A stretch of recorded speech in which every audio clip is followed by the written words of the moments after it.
Hello friends, എല്ലാവർക്കും എൻ്റെ പുതിയൊരു വീഡിയോയിലേക്ക് സ്വാഗതം. ഞാനിപ്പോൾ പറയാൻ പോകുന്നത് ആസ്മയിൽ നിന്നും സഹായിക്കാൻ പറ്റിയിട്ടുള്ള ഒരു യോഗാമുദ്ര, ഒരു ഹാൻഡ് മുദ്രയെക്കുറിച്ചാണ് ഞാൻ പറയാൻ പോകുന്നത്. ഇതിൻ്റെ പേരാണ് ആസ്മ മുദ്ര. ശ്വസിക്കാൻ ബുദ്ധിമുട്ടുണ്ടാകുന്ന ഒരു രോഗാവസ്ഥയാണ് ആസ്മ. ഇതിന് സാധാരണ ഇതിനെ ശ്വസന വൈകല്യം എന്ന് അറിയപ്പെടുന്നു. ഇത് ശാരീരികവും വൈകാരികവുമായ ഘട്ടങ്ങൾ ഉണ്ട്. ഇത് നമ്മളുടെ ധമനിയിലെ തടസ്സം നീക്കുകയും ആസ്മയെ സഹായിക്കുകയും ചെയ്യുന്നു. പതിവായ പരിശീലനം കൊണ്ട് ഇത് ആസ്മ കുറയ്ക്കാനും സഹായിക്കുന്നു. ചെയ്യേണ്ട ഘട്ടങ്ങൾ: ഒരു കംഫർട്ട് അനുസരിച്ച് യോഗ പായിൽ ഇരിക്കുക. കണ്ണുകൾ അടയ്ക്കാം. നിങ്ങളുടെ 2 കൈകളുടെയും നടുവിരൽ നിങ്ങളുടെ കൈപ്പത്തിലേക്ക് വളയ്ക്കുക. കൈകൾ മടക്കിക്കൊണ്ടുവരിക.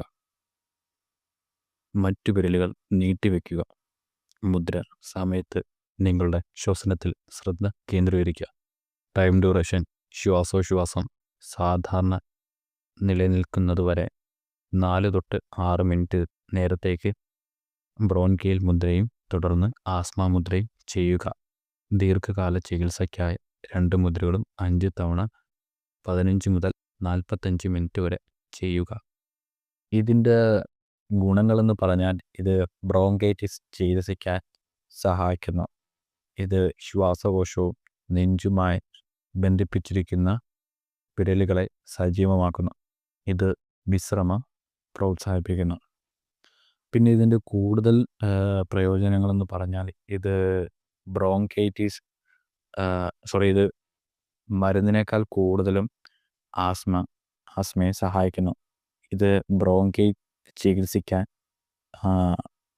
സഹായിക്കുന്നു.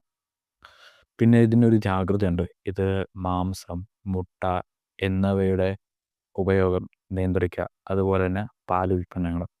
പിന്നെ പുകവലിക്കരുത്.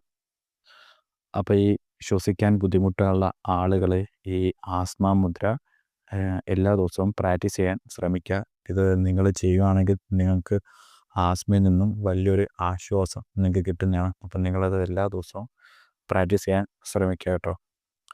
അപ്പോൾ നിങ്ങൾക്ക് എല്ലാവർക്കും ഞാൻ പറഞ്ഞ് മനസ്സിലായെന്ന് ഞാൻ വിശ്വസിക്കുകയാണ്. അപ്പം നിങ്ങൾക്ക് എൻ്റെ ചാനൽ ഇഷ്ടമാണെങ്കിൽ എന്നെ തുടർന്നും സപ്പോർട്ട് ചെയ്യുക. അപ്പോൾ കൂടുതൽ വീഡിയോസിനായി എൻ്റെ ചാനൽ ഒന്ന് സബ്സ്ക്രൈബും കൂടെ ഒന്ന് ചെയ്തേക്കാം. അപ്പോൾ